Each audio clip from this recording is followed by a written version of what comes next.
Bonjour à tous et bienvenue à Catch Club. Alors avec un petit peu de retard, on se retrouve pour les news et aujourd'hui on va notamment parler de Johnny Gargano, de Kyle O'Reilly, de Bryan Danielson et également de l'affaire Jeff Hardy. Jeff Hardy qui a été renvoyé chez lui le week-end dernier parce qu'il était dans un sale état apparemment lors d'un live event. Mais d'abord, comme chaque semaine, on démarre avec les brèves. Donc d'abord, je tiens à nouveau à m'excuser pour le petit retard de cette vidéo news, mais je tiens à rappeler qu'actuellement, si je suis un petit peu moins présent, c'est parce que je travaille énormément sur la vidéo des 100 000 abonnés à la recherche du trophée 100K. Je ne peux pas vous donner beaucoup de détails par rapport à ces vidéos, mais pour info, il y aura une énorme intrigue, il y aura du catch, et il y aura plein de guests. Et si tout va bien, j'espère pouvoir vous sortir la vidéo avant Noël. Ensuite, on enchaîne avec une petite rumeur couple. Pour ceux que ça intéresse, apparemment, nous avons appris cette semaine que Andrade et Charlotte ne seraient plus en couple. Et d'après les médias américains, ce ne serait pas une décision mutuelle, mais ce serait Charlotte Flair qui aurait lâché Andrade. Et si vous allez sur le compte Instagram de Andrade, vous pouvez voir qu'il ne suit plus Charlotte Flair et à côté de ça, il a effacé plusieurs photos où il était avec Charlotte. On enchaîne avec une brève qui concerne Beth Phoenix qui nous a annoncé la semaine dernière qu'elle allait arrêter de commenter les shows NXT après NXT War Games. Et Beth Phoenix a expliqué que bien entendu, elle adore NXT, mais par contre, elle souhaite passer plus de temps à nouveau avec ses enfants et sa famille. Donc Beth Phoenix quitte la table des commentateurs à NXT, mais pour info, par contre, elle ne quitte pas la WWE, elle est toujours sous contrat avec la WWE et elle a expliqué qu'elle pourrait être utilisée d'une autre manière potentiellement. Et justement, actuellement, il y a des rumeurs comme quoi Beth Phoenix pourrait être utilisée à Raw aux côtés de Edge dans sa rivalité contre The Miz et Maryse. Mais dans tous les cas, si jamais on l'utilise à Raw, ça devrait être de manière ponctuelle, car Beth Phoenix ne veut plus effectuer des allers-retours hebdomadaires. Comme je vous l'ai dit, elle souhaite passer plus de temps auprès de sa famille. On enchaîne avec une petite info par rapport à Elias qui nous vient du grand média américain WrestleVotes. Donc il y a 5 jours, le 3 décembre dernier, WrestleVotes a posté un message sur Twitter où il a déclaré qu'apparemment, la WWE n'avait aucun plan après les dernières vignettes d'Elias où on l'a vu brûler sa tenue et sa guitare. En réalité, l'objectif de ces vignettes était de mettre fin à la gimmick musicale de Elias. Donc derrière, l'objectif était de rebrander Elias, de lui donner une nouvelle gimmick, un nouveau personnage, et il y a eu des essais il y a quelques semaines, il a présenté une nouvelle gimmick à Vince McMahon et aux officiels, mais apparemment ça aurait déplu à Vince et ça a été refusé, car ça lui rappelait trop Macho Man, c'était trop coloré à la manière de Randy Savage. Donc en gros, Elias doit trouver un nouveau perso, une nouvelle gimmick, afin de pouvoir revenir à l'écran à la télévision. Et au niveau des brèves, on va terminer avec une rumeur par rapport au titre Cruiserweight qui pourrait prochainement disparaître. Car pour info, pour ceux qui ne suivent pas NXT, il faut savoir que la division Cruiserweight est quasiment morte et que les règles de la division ne sont même plus respectées. Par exemple, dimanche dernier lors de NXT War Games, le champion NXT Cruiserweight Roderick Strong a défendu son titre face à Joe Gacy, qui fait clairement plus de 100 kg, donc plus de 205 livres. Et justement, ces dernières semaines, le catcheur NXT Joe Gacy a indiqué que si jamais il remporte le titre Cruiserweight, il va changer le nom du titre. Et hier soir, lors de NXT, il a ajouté qu'il souhaite également modifier le nom du show 205 Live. Donc actuellement, d'après plusieurs médias américains, tout est possible et ça pourrait potentiellement être la fin de la division Cruiserweight. On enchaîne avec les news et on va démarrer avec Nia Jax qui pour info a changé de nom ces derniers jours, car bien entendu le nom Nia Jax appartient à la WWE. Donc dorénavant Nia Jax se fait appeler Lina Fanene et pour info rapidement, il y a plusieurs fans qui se sont moqués du nouveau pseudo de Nia Jax. Et du coup Nia Jax a répondu aux fans qui se moquaient de ce nouveau nom en expliquant qu'en fait c'est son vrai nom, car en réalité elle s'appelle Savelina Fanene. Puis Nia Jax a également fait une blague en disant qu'elle pourrait s'appeler la destructrice d'adversaires. Donc c'était un petit clin d'œil par rapport au fait que les fans trouvent qu'elle blesse souvent ses adversaires. Donc Nia Jax a dit qu'elle pourrait potentiellement utiliser ce nom destructrice d'adversaires si jamais elle remonte sur le ring un jour, mais c'est hautement, grandement improbable. Donc d'après ce message qu'elle a posté sur Twitter, apparemment, Nia Jax ne pense pas remonter sur les rings prochainement et c'est peut-être la fin de sa carrière. On continue avec un témoignage très intéressant de Bryan Danielson par rapport à ce qu'il a ressenti lors du dernier WrestleMania. Car pour info, pour ceux qui suivent les news chaque semaine, je vous avais déjà expliqué que Bryan Danielson avait déclaré qu'il ne se sentait pas bien lors du main event du dernier WrestleMania et cette semaine, Bryan Danielson nous a donné plus de détails, donc voici ce qu'il a déclaré.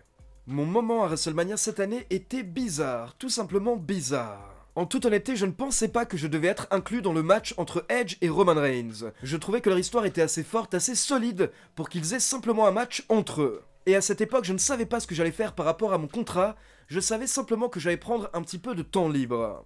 Quand mon contrat a expiré, c'était le dernier jour du mois d'avril. Et là je me suis dit, ok, si jamais je reviens, si jamais je re-signe, alors l'année prochaine à WrestleMania je dois affronter quelqu'un d'autre, et je dois absolument le mettre en avant. Et je pensais que Jey Uso pouvait être un bon choix, ou en gros quelqu'un dans le genre. Car quand j'ai fait mon entrée cette année à WrestleMania, j'ai ressenti un énorme vide.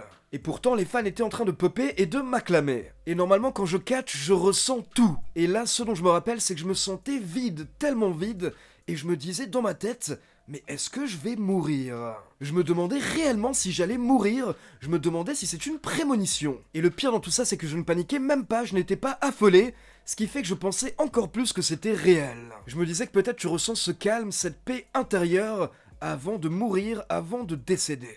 Donc comme vous l'avez compris, Bryan a vécu un WrestleMania vraiment particulier, mais pour info, il n'arrête pas de répéter que depuis qu'il est à la AEW, il a vraiment repris du plaisir et il kiffe, notamment sa rivalité avec Kenny Omega ou encore contre Hangman Page. Et au passage, Danielson a également confirmé que le contrat qu'il a signé avec la AEW est pour une durée de 3 ans, et selon lui, ce sera son dernier contrat à temps plein. Mais attention, il a précisé que ça ne veut pas dire que lors des 3 prochaines années, son niveau va baisser petit à petit, au contraire, Bryan Danielson a précisé que les 3 prochaines années seront le pic de sa carrière.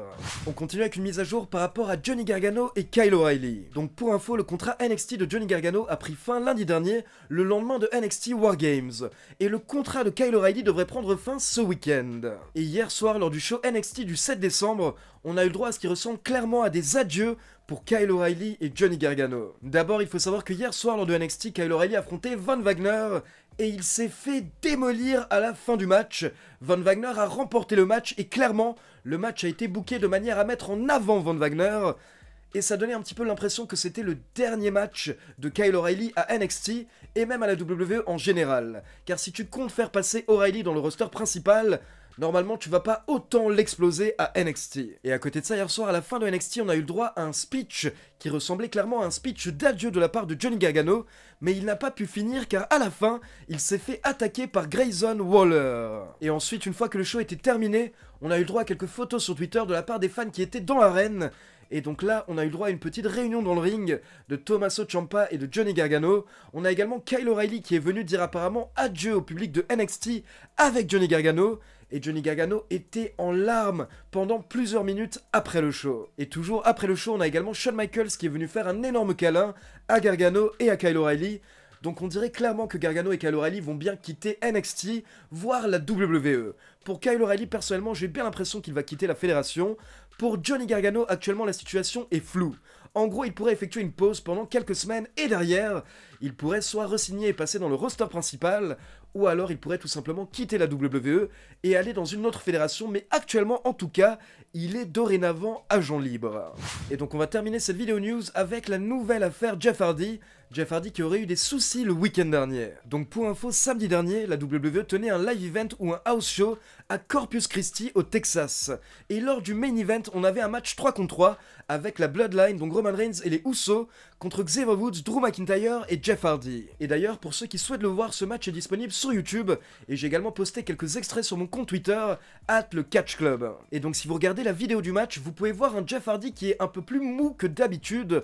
D'après certains fans dans l'arène, il avait l'air un peu perdu. Et donc au bout d'un moment, Jeff Hardy effectue le relais avec Drew McIntyre, et derrière, d'un coup, Jeff Hardy sort du ring, et il part à travers la foule, et les membres de la sécurité ne savent pas ce qui se passe, ce qui fait qu'ils doivent courir après Jeff Hardy pour faire en sorte que tout se passe bien. Et donc derrière, alors que le match a pris fin, Jeff Hardy n'est jamais revenu sur le ring pour célébrer avec Drew McIntyre et Xavier Woods. Et donc à la base, on n'avait aucune autre info, on avait simplement la vidéo de ce match, mais derrière, plusieurs médias américains nous ont informé que la WWE a renvoyé Jeff Hardy à la maison, ils ont renvoyé Jeff Hardy chez lui après ce live event, suite à ce qui est considéré comme une soirée compliquée. Donc bien entendu, directement les fans ont eu peur que Jeff Hardy ait subi une rechute, mais apparemment, d'après d'autres fans qui étaient présents dans l'arène et qui ont filmé l'entrée de Jeff Hardy lors du live event, Jeff Hardy allait plutôt bien. Certes, il n'était pas totalement à fond, mais en tout cas, il avait l'air normal, il avait l'air sobre.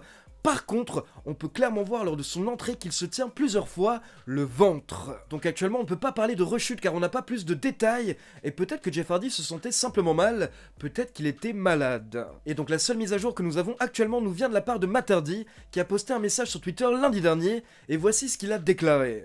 Alors j'ai bien parlé à Jeff un petit peu aujourd'hui, et il est ok, il va bien. Je pense qu'il ira bien. Mais encore une fois, ce ne sont pas mes affaires. S'il veut vous en parler et vous donner plus de détails, il le fera lui-même. Mais en tout cas, sachez que Jeff est ok, il est à la maison et il est ok. Et ce n'est pas mon business, ce n'est pas à moi de vous expliquer l'histoire. J'aime mon frère et je souhaite qu'il soit ok et en bonne santé. Donc logiquement, Matt Hardy n'a pas voulu donner de détails, mais en tout cas, il nous a rassurés par rapport à l'état de santé de Jeff Hardy. On espère que tout ira bien pour Jeff. Donc voilà, c'est tout pour les news. Maintenant, comme d'habitude, c'est à vous. N'hésitez pas à me laisser vos avis dans les commentaires. Et comme d'habitude, n'oubliez pas de liker la vidéo, de vous abonner à la chaîne et de cliquer sur la petite cloche pour être informé de la sortie des prochaines vidéos. Ciao tout le monde!